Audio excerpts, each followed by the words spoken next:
Welcome to the Mindset Game podcast. I'm absolutely thrilled and grateful to have a very special guest with us today, Doug O'Brien. Doug O'Brien is the author of The User's Guide to Sleight of Mouth, which is an NLP book on belief change.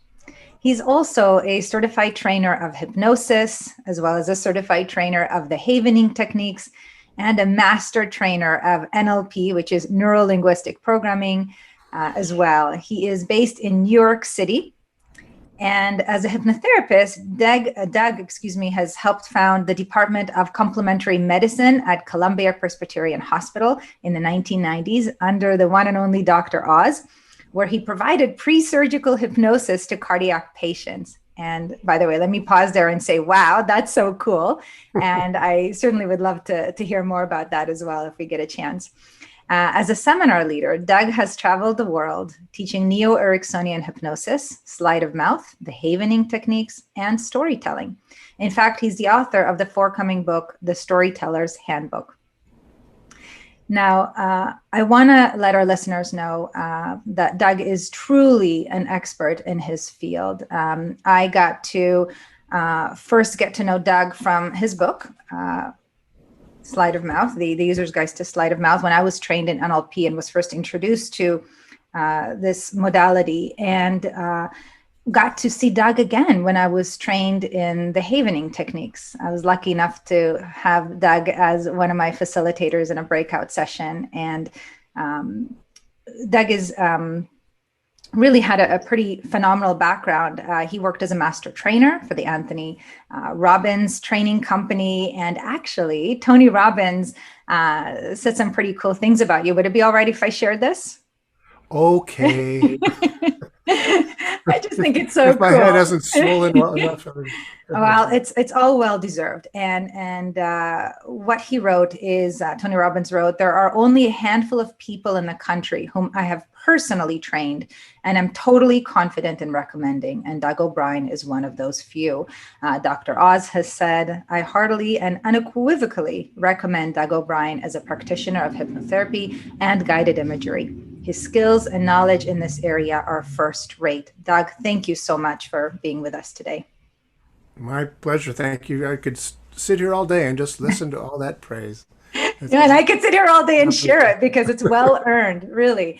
And so would you be willing to kind of kick us off with sharing a little bit of your story, how you got into this whole world and kind of where you're at with it? Wow. Gosh. Sure. Yeah. You want to hear it? I'll tell you. I started off as a musician. I was, one of those things that kids want to do, be a musician or whatever, and I decided to pursue it. So I went to music school and spent 5 years in a 4-year program, but I got out eventually, and then I did play a concert at Carnegie Hall of modern classical music. And then I moved to New York City in 1980 to play in rock bands, and my first band was a punk rock band, 1980, of course, you'd expect that. And so I was playing in the East Village and places like CBGB's in a band called Ultraviolence, because, of course, that's the way I roll. And and in 1985, I was making my living as a musician. To say I was a professional musician is true. It sounds like I was making a lot of money being a professional musician, but I wasn't. But I was earning a living. I was surviving for 5-6 years as a musician. I taught, I played, I performed, I did whatever I could. And then in 1985, I took a seminar from Tony Robbins about how to walk across hot burning coals without burning your feet. That wasn't actually the point to the seminar, but that did happen within the seminar. The seminar itself was, in fact, an introduction to the stuff that you've mentioned called NLP, or neuro-linguistic programming. I thought it was a lot of silliness, but I went to it because friends had dragged me to it, basically, and I was amazed how cool it was. I really enjoyed the seminar and wanted to learn more. So I went back and I went to the weekend seminar, which was called the UPW. No, it wasn't. It was called the Mind Revolution Weekend at the time. His book, Unlimited Power, came out a couple years later, and then it was called the Unlimited Power Weekend. I think it's now called the Unleash the Power Within Weekend, still the same initials. At any rate, I was very impressed with NLP, and I got on Tony's staff so that I could I was a musician, so I had no money. So I had to work my way up. So it was all sweat equity, work my way up through being on staff and get to do the other seminars, other, certification courses. I got certified in NLP from Tony. He taught a 15-day training.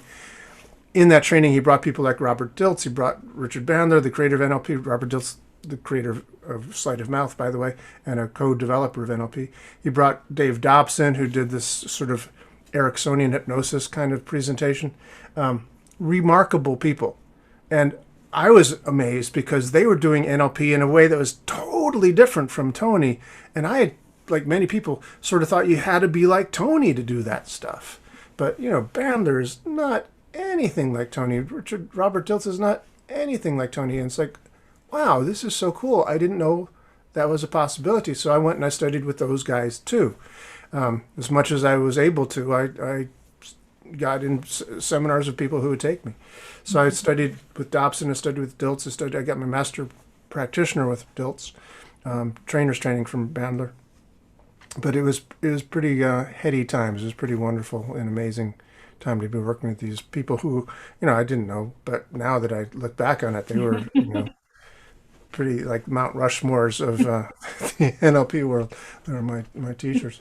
So it was pretty cool. 1990, I segued out of doing music for a living and segued into doing hypnosis and NLP for a living, and started a thing called, I think it was called Neuro Concepts Institute East, NCI East, which was a seminar training company in New York City. I brought people like Tony Robbins to New York to do firewalks there, and I became the guy that brought Tony to New York for a few years. And then that stopped as well. But that's kind of how I got into it. I hope that's not too much time to answer your question, but that's... Oh, it's so cool to hear. So cool to hear. Yeah. And so would it be all right if we jump right into what is Sleight of Mouth? What is Sleight of Mouth? Sure. Well, great question. And... the answer is this. Sleight of Mouth is a persuasion skill that Robert Dilts developed based on one of the factors of NLP. NLP models excellence. NLP, in a sense, is it's not a therapy thing. It's what it is. They call it the study of the structure of subjective experience. That's what NLP is. It's a study of the structure of subjective experience. And what people are looking to do is to find experts in a certain field and model them to find out how they do that thing. So you can use NLP to, they've done this to the militaries to model sharpshooters and improve their sharpshooting capabilities. You can model a golfer and become a better golfer. As luck would have it, Bandler and Grinder were interested in therapy. So one of the first people they modeled was Virginia Satir, and another person, Fritz Perls, Virginia Satir, family therapy, Fritz Perls, Gestalt therapy. But then one of their Richard Bandler's next door neighbor, a guy named Gregory Bateson, whose wife, Margaret Mead, great anthropologists both, had studied with Erickson a bit and gotten Erickson to look at the films she'd brought back from, Papua New Guinea or wherever of people in trances. And so she introduced her husband to Erickson. Richard Bateson said to Richard Bandler, if you guys really want to know an expert, somebody who's like a real expert in change, you got to go see this man, Milton Erickson. So they traveled to Phoenix, Arizona to model Milton Erickson. So that's those are origin stories of NLP. Now, throughout this process, when Bandler was teaching Sleight of Mouth, when he was teaching NLP, Robert Dilts was in the background noticing how persuasive Bandler was. And there were times in the seminars where Bandler would sort of challenge the group of people who are newly certified NLPers to say, okay, you're so good at NLP, change my belief about something. I'm going to pick a belief. He didn't say this, he just did it. But he basically picked a belief that was so crazy and outrageous that nobody would believe it. But he was congruent. I believe that somebody has poisoned my water glass kind of thing, and he'd get into this thing, and I want that person identified, and I want them out of here now. And people would try to persuade him otherwise, and he was always able to sort of turn things back around on them, and change their belief until pretty soon people were convinced that somebody had poisoned his water glass. And Robert Dilts was going like, how the heck does he do that? So Robert Dilts started modeling Bandler. So he was using what Bandler was doing, all these other people, the modeling techniques that Bandler was using to model those other people. Robert Dilts used it on Bandler. So he said, how does he do that? And he started modeling these persuasion abilities of Richard Bandler that just were organic in how he thought. And he codified it into a kind of system of patterns. And this is the consequence pattern. He gave him names. This is the intent pattern. And as he did this, he created a system that people could follow. And he called it Sleight of Mouth because it's like magic. It's like sleight of hand, except it's Sleight of Mouth. So it's a name like that. Again, I hope that didn't take too much time to answer your question. It's a simple question, and I just thank you for asking. You just have this really cool way of explaining things. Honestly, I'm just delighted to just hear your stories. And so there is this, set of techniques, set of tools. How can we use this? So what I'm curious about, a lot of the listeners who are joining us today have limiting beliefs. Of course, we all do. And they're very eager and excited to learn what they can do to change some of those. So if we were to kind of get into that, what advice would you give? What tips? What do they need to know to be more effective? Yeah, that's an interesting question, because it's hard sometimes to see the limiting beliefs that we have of our own. Some of them are glaringly obvious, like if I believe I'm not worthy or something like that, or the imposter syndrome, I believe I'm not really capable or really qualified. Those things are kind of glaringly obvious. But a lot of times what gets in our way are not so glaringly obvious. They're kind of subconscious, kind of the patterns we normally use. Sleight of Mouth is very, in a way, I don't want to say this necessarily I was going to say it's very easy to do. It's not necessarily easy to do, but it's easier to do with another person. So if I hear your beliefs, I hear a client's beliefs, if I hear a coaching client of mine, I can hear their limiting beliefs. And then I can use Sleight of Mouth to, unpack the structure of their belief, and then use the patterns of Sleight of Mouth to hopefully guide them to a new way of thinking that's more productive for them. It's harder for yourself. It's harder to do it on yourself, honestly. So I have developed a little thing that I call a self-coaching strategy that works sort of kind of well. It's always, I think, better. Like, havening, you can do self-havening. Massage, you can do massage. You can, get the kinks out when you massage your arms. But it's better to go to a massage therapist, for heaven's sakes, and, get them to rub that out. They're professionals. They know what they're doing. And the self-coaching strategy works pretty well. So basically, it's you sit in a chair that I'm sitting in right now. And from this first position, I ask myself, what are some things I'm doing well? How can I make them better? And then I step out of myself, and if you will, I get up from the chair, I move to a second chair, or I stand, and I look back at myself as if I'm still sitting in the chair, and ask the same questions. What's he doing well? How can he make it better?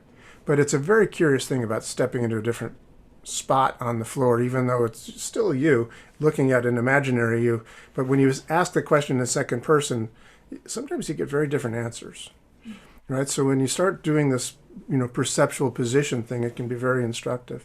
And then you can step into a third spot and be a different person. You could be Tony Robbins. You could be, anybody, Richard Bandler. You could be Jesus. You could be a historical figure. You could be your grandmother. You could be a fictional person. You could be Sherlock Holmes, right? It doesn't have to be. But you step into this other position, and you ask them, to look at you, and they ask the same questions. What is he doing well? And get some feedback. What could he do to make it even better? So by using this, you can often, discern what are the stumbling blocks, what are the barriers that are stopping you. And from there, you can say, well, isn't it more important to do this? And you start using the Sleight of Mouth patterns on yourself to overcome those limiting belief systems. That's cool. So what are those Sleight of Mouth patterns, if you don't mind sharing with us? Oh, gosh, there are 14 different Sleight of Mouth patterns. One of the things that makes Sleight of Mouth so effective is its comprehensiveness. What happened with Bandler and Robert Dilts is Dilts just watched Bandler do these things, and he was just like winging it. He was just coming up with things. But but tilts gave them names. And every time he did something that was a repeated sort of pattern, like, well, if you keep believing that, down the road, you're going to have that. Or if you keep acting like that, down the road, you're going to have that. He would see, oh, well, he's talking about consequences of things happening down the road, either because of the behavior or because of the belief. But nevertheless, it's still a consequence of this belief that's causing a behavior, or the belief that's causing just a way of thinking. So I'm going to call that the consequence pattern.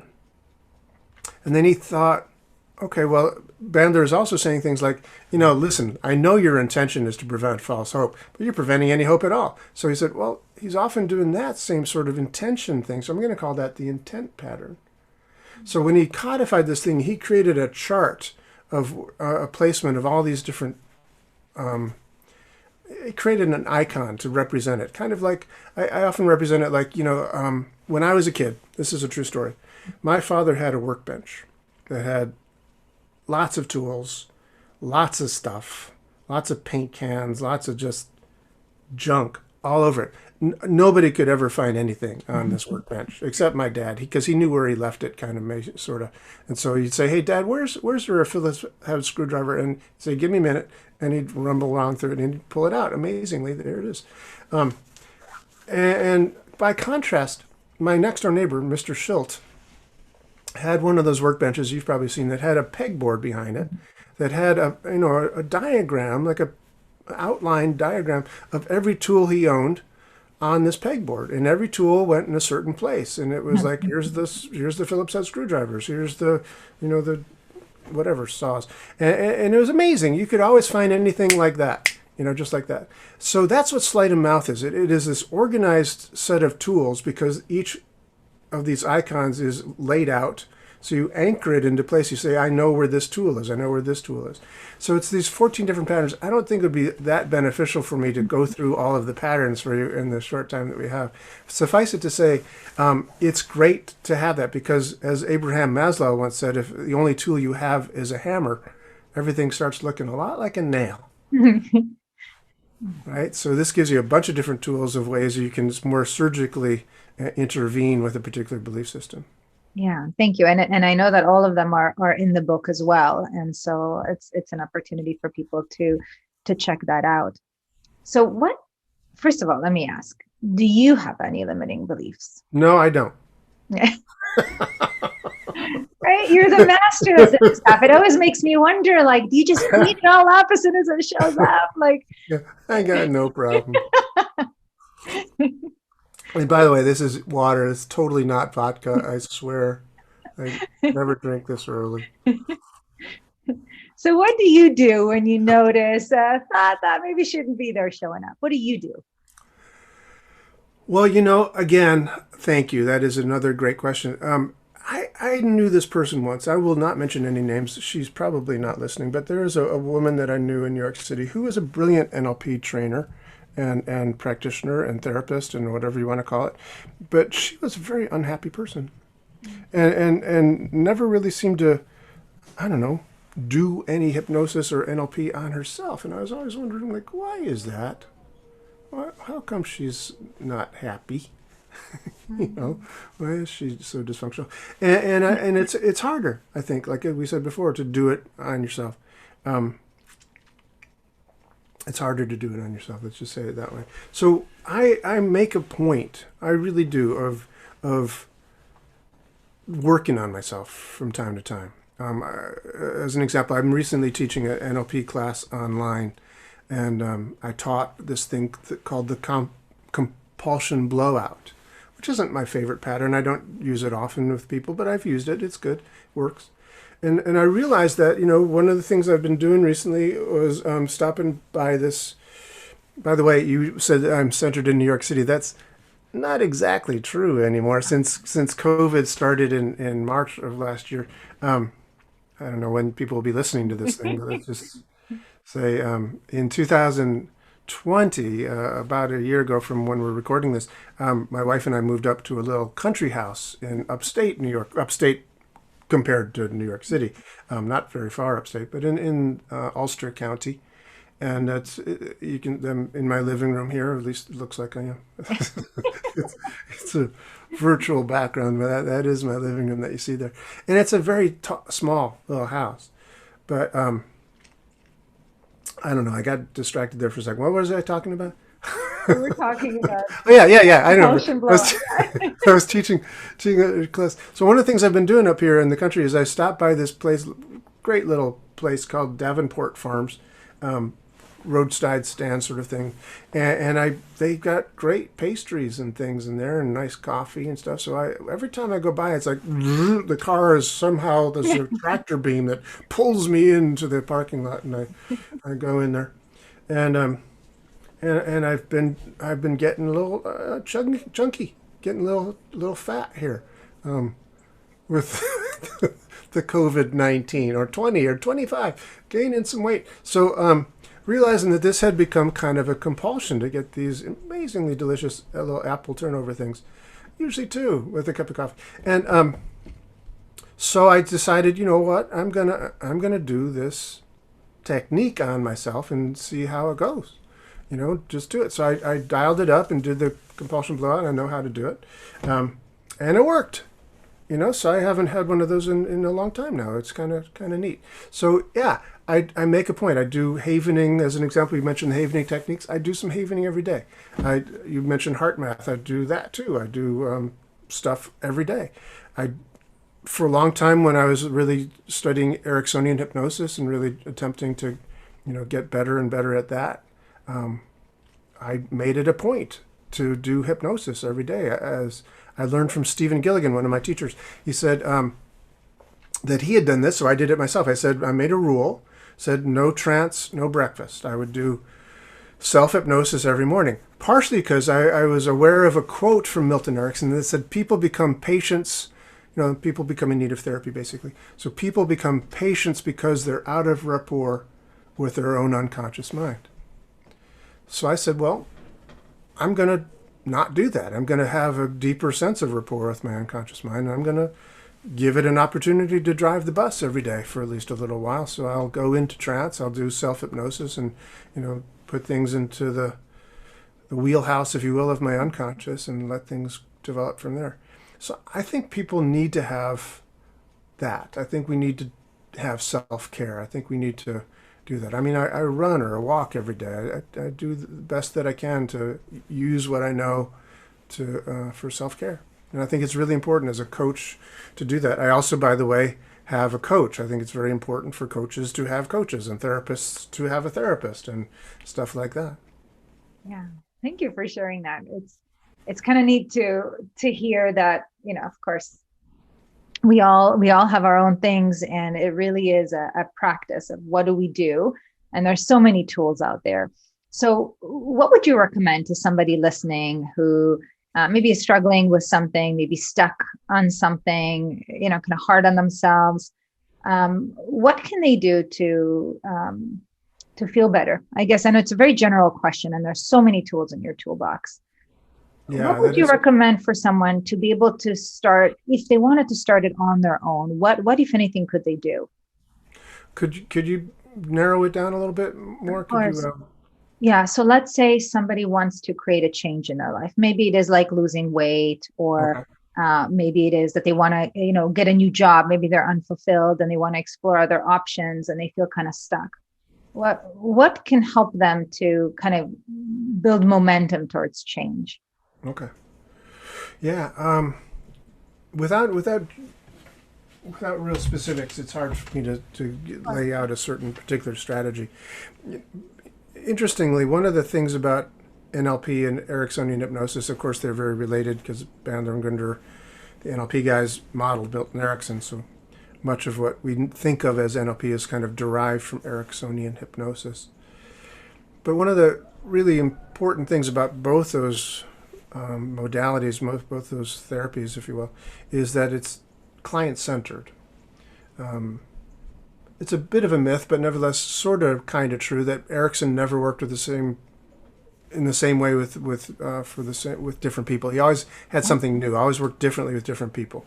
Wasn't exactly true. He sometimes repeated similar sorts of interventions, but it's largely true, that he didn't have a set way of doing a certain thing for people. It was tailored to the individual. Milton is famous for having said, everyone is as individual as their own thumbprint, right? So you do different things with different people. So without really knowing a specific, person or a specific challenge, it's hard to say this is the formula for that. And in general, I would say you start off by being gentle with yourself. You are who you are.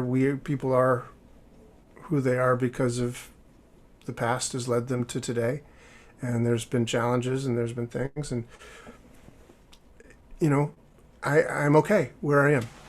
There's a book from the 70s called I'm Okay, You're Okay, transactional analysis. But you start with that. And by the way, I start with that with the client as well. I try to, be hospitable, in the attitude of acceptance of whatever is. And then say, what do we want to improve? What do we want to get better? What things are we seeing as a toleration that we're tolerating, that we don't really need to do that anymore? How can we make things better? And I really kind of strive towards the past doesn't equal the future. What you do now today equals the future. So how can we move forward from today? So it's really a question of how do we move forward from today? How do we start today to make things better going forward in the future? In a way, it's a very simple process. You do that, and then you plan things, and then you actually put your plans into action. You take action on what you've decided to do. Yeah. And I love how you started with that kind of acceptance of where we are. It really is very, very powerful. And some people, struggle with saying I'm okay where I am because they might not feel okay where they are. Maybe it's a very dark and painful place to be. What might be some kind of a mind shift, if you will, or what can they do to really embody that, to be able to say those words and mean them? Yeah. I'm thinking. I know this is dead air on a podcast or a radio show is bad, but you can edit this out. But I'm thinking. Yeah, it's hard when you're in pain. It's hard to say I'm okay where I am. When you're in a dark place, it's hard to say that I'm okay where I am. And that's people eat too much or drink too much or whatever, often because they're self-medicating because they're in pain and they don't know really how to get out of it. So it's hard to say I'm okay where I am and how do I make it better. And yet I will stick with that answer. It is always a question of accepting where you are and saying how do I make it better. And maybe but the ability to take some action towards that, I think, is very important, other than self-destructive things like, alcohol or drugs or, lethargy and staying in bed for, 48 hours at a time or whatever, to take some sort of action towards making it happen. There's a truth that if you do the same thing over and over again, you're not going to get different results. And if what you're doing isn't working, try something different. So whatever it might be, do something different. Call a friend, learn a new technique, learn something like, havening or tapping or something. I don't do tapping, but, people do. So find something that works and make some changes. And if they don't work, then try something different. If they do work, keep going. It's really kind of that simple, although it's not easy. Yes. Yes, I acknowledge you for making it that simple, because it really is. And there are so many techniques out there to help people that are ready to make that change. It really is a choice. And when we talk about belief systems, you brought up a really good point earlier. And you said, a lot of the times we're not even conscious of our beliefs. And so how do we become conscious of our beliefs? Like if I want to change something and I don't even know what might be holding me back, what can I do to figure that out? Yeah. Well, again, that's one of the reasons it's really important, I think, for a coach to have a coach or people to seek out, because I think it is easier honestly, for others to see, what's unconscious to you, to discern what your belief systems are, and to help you to, uncover them, unpack them, as we say, and then find some way to change them. I think it's also really kind of neat. One of the things that I learned from Tony Robbins that was, I think, maybe the best thing I ever learned from Tony Robbins was the power of questions. And I often do this. I learned it from Tony, full credit given. But I still do it a lot of times with clients. I'll ask them to look around the room that you're in, and just I'm curious, what around the room that you are in right now is made out of metal? Just see how observant you are, and ask people to look around and say, "Oh, what's metal in here?" So don't tell me. Just keep a list in your mind, and I'll quiz you on it in a moment. And then I'll have them close their eyes after a couple minutes or even 30 seconds. Say, "Okay, now tell me everything you saw that's metal," and they'll go, "Well, this, that, and the other thing." So, "Okay, very good. Now tell me everything you saw that's red." And they go, "Red? I didn't see anything red." I said, "Oh, why not?" I said, "Well, because you told me to look for metal." I said, "No, I didn't. I asked you to look for metal. I asked you what's metal in here."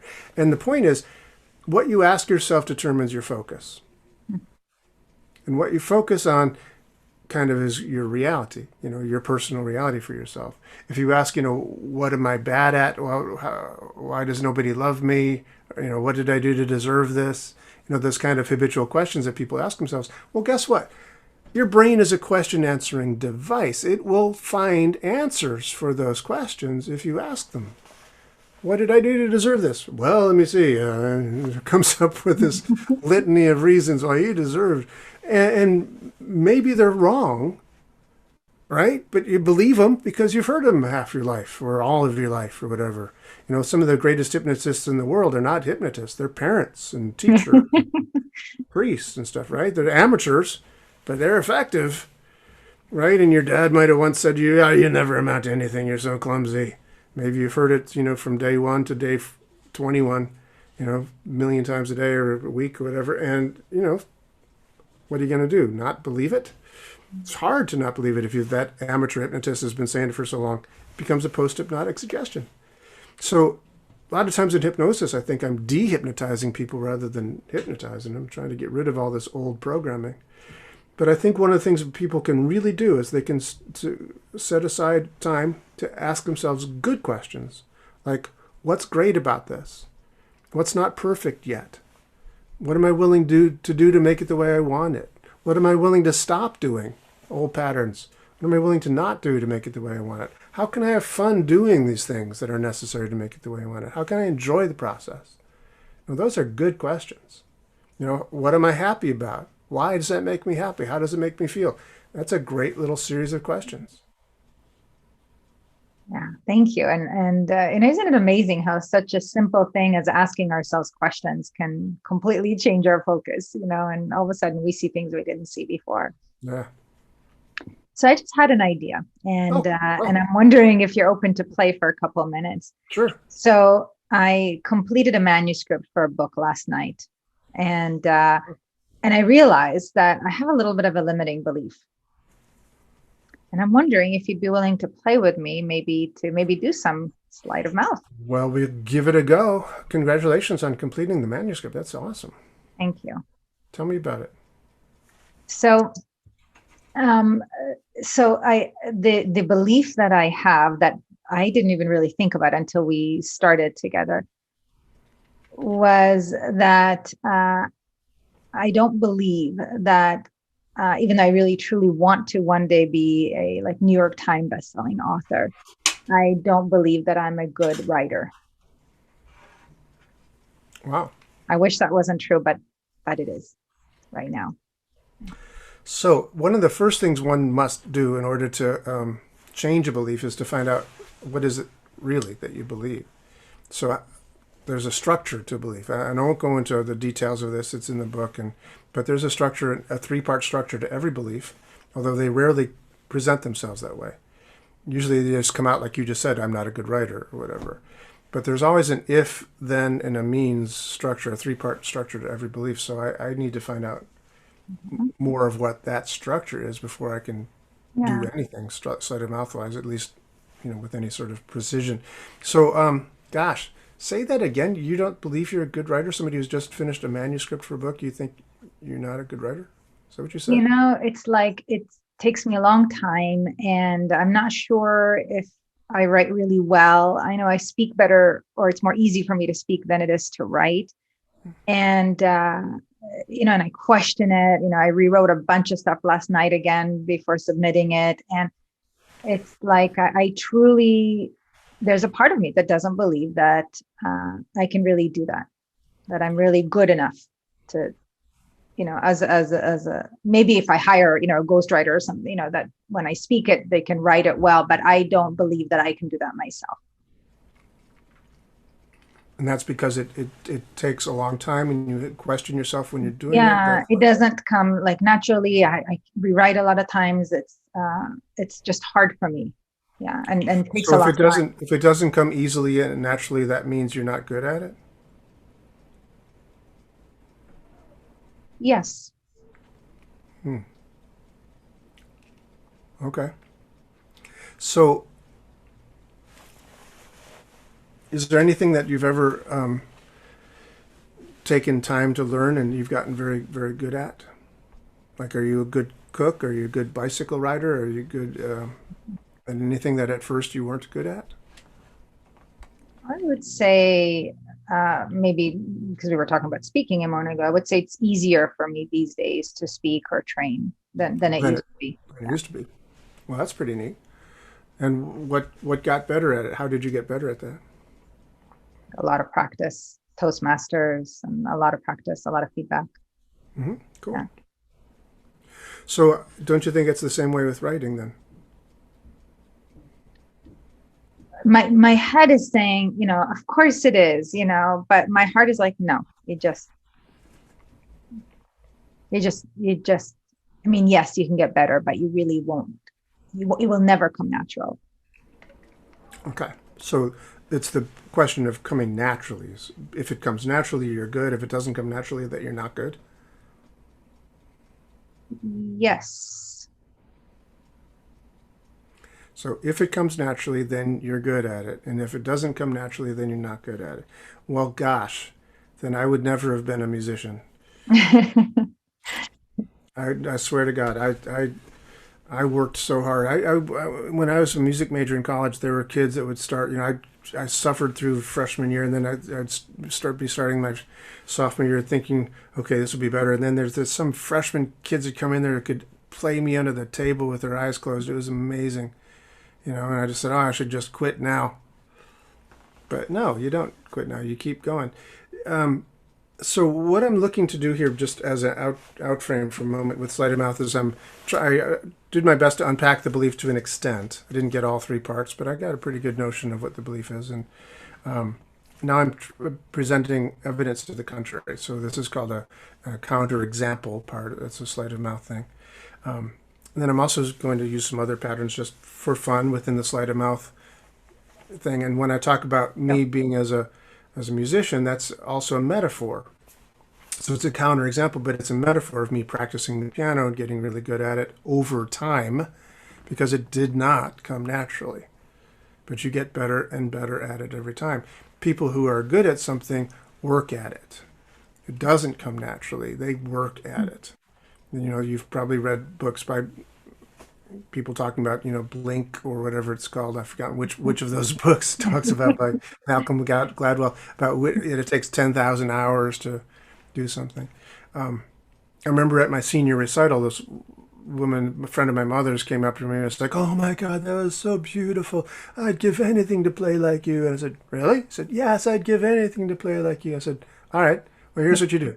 Get yourself a piano. Get yourself a good teacher, and then spend 8 hours a day for the next 6 years, and you'll be fine, because that's what I did. A good writer is somebody who has good ideas. And the struggle to make it sound good is how you get good at it. The fact that you're a good speaker, speaking comes easier to you. Great, so you're good at speaking. You weren't before, but you're better at it now. The more that you write, the better it's going to get. Many authors, after their first book or their second book, and they start getting good at writing, and they look back at their first book and they go like, well, that's kind of embarrassing, because they got so much better at writing by writing. So yeah, I suspect you will be a New York Times best-selling author. Maybe not right out of the gate, but second book, third book, whatever. But you keep going. You keep going. Yeah. And it's also interesting that sometimes you've got great ideas, right? And the desire to put it out there, it is like that. Tony Robbins didn't write his books. He spoke his books. Tony Robbins is an amazing speaker. He spoke his books and people wrote it down for him and, helped him cross his T's and dot his I's and, put it together grammatically. But that's how, at least Unlimited Power was written. Wow. Yeah. So there are strategies that you can do to do that. Yes. And I think, thank you, Doug. And I think what very quickly shifted for me when you started to share what you shared is it really, I think it's more a desire, of what do I want and what's fun. At this point in my life, I'm very driven by what's fun to do. And writing at times was not so fun to do because it just took a long time and it didn't come very naturally. So I think I'm getting it here. It really is a matter of choice. I went to Key West once with my wife and visited the home of Ernest Hemingway. There's Ernest Hemingway Museum now. And I was very impressed because I had this idea that Ernest Hemingway was just always drinking and carousing and going fishing, deep sea fishing and stuff. But interestingly, at his house in Key West, he had built a bridge from his bedroom over to the second floor bedroom, over to the second floor of his carriage house, which became his office. And every morning, he would get up and he'd sort of stumble across that bridge. I think his maid brought him a glass of orange juice or something, and then he'd go across that bridge and he'd stay in his workroom, his office, until noon. From 9 until noon every day, he wrote. And he said, some days, if I only get one good sentence, I'm happy. It's Ernest Hemingway talking right there. Yeah, it doesn't necessarily come easy. It doesn't come natural, but it's the story that you want to tell. It's the message you want to get across, and you've got a great message, and it will come. Keep writing. Thank you, Doug, and I thank you personally, and I thank you also on behalf of everyone because I think you taking me through that and helping me to really get it, not just get it. Because even as I was describing the belief, it sounded completely ridiculous. And I do this for a living, right? This belief change stuff. But yet, I could feel that there was pain there.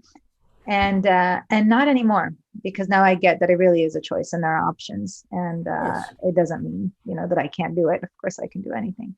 And I like that you kind of stepped out of the process to explain to the listeners and viewers what you are doing, because they too can challenge their own beliefs by modeling what you did. And of course, they can get help. And this is where now I want to kind of ask you, how can people work with you? How can they be trained by you in all of this so that they can get the support that they need? Well, it's very easy. Very expensive, though, however.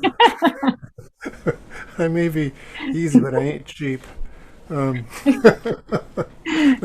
just kidding. On both counts, I'm kidding. But yeah, you can get hold of me. I've got basically 3 websites that are my business websites. Are actually 4, I guess. To learn more about Sleight of Mouth, you can go to sleightoffmouth.org. There's my user's guide of Sleight of Mouth is there. There's also taped versions and video versions of Sleight of Mouth there. Also, Ericksonian.com is my sort of major website for classes that I teach, or at least it was until last year. I haven't taught a live class. And my non-live classes, actually my live online classes, are hosted mostly through this website called essentialcoachingskills.com. So essentialcoachingskills.com is where you can get most of my classes online at this point. Thank you, Doug. And I'm curious, your new book, The Storyteller's Handbook, when is that coming out? And tell us a little more about that. Well, it's written. So I'm now just trying to, it's done. I just want to get publishers to do it. I self-published the Sleight of Mouth book, and that was fine. I still get royalties. It still sells, royalties, whatever, money from Amazon. I don't know if that's called a royalty or not. But um, I would love to have this one published by somebody who's a publisher. So I'm doing that kind of road where I'm trying to put it out to, publishers to make that happen. So Well, I'm you sending are, query letters and doing that process. So we'll see what happens. and I think you've demonstrated to all of us today that you are a master storyteller. Uh, That's kind of an interesting thing. Sleight of Mouth has one of the 14 patterns is the metaphor pattern, the storytelling pattern. But if you can tell a good story to elucidate your point of view, the new belief that you want to lead them to, stories stick with people. Stories are powerful things. Erickson is a master at telling stories. Tony Robbins is a great storyteller. Most of these people that you've heard of are good at telling stories. There's a reason that you've heard of them. They paint pictures. They capture your emotions. Stories are important. well, thank you. Thank you for giving us a good taste of that and reminding us to tell ourselves really positive, empowering, loving stories. Yeah, good. Good. So thank you, Doug, again for your time, for sharing your skills with us, all your amazing stories. I'm so grateful. I know you're a busy guy, and really appreciate your willingness to share with us today. My pleasure, and I really appreciate you having me on your show.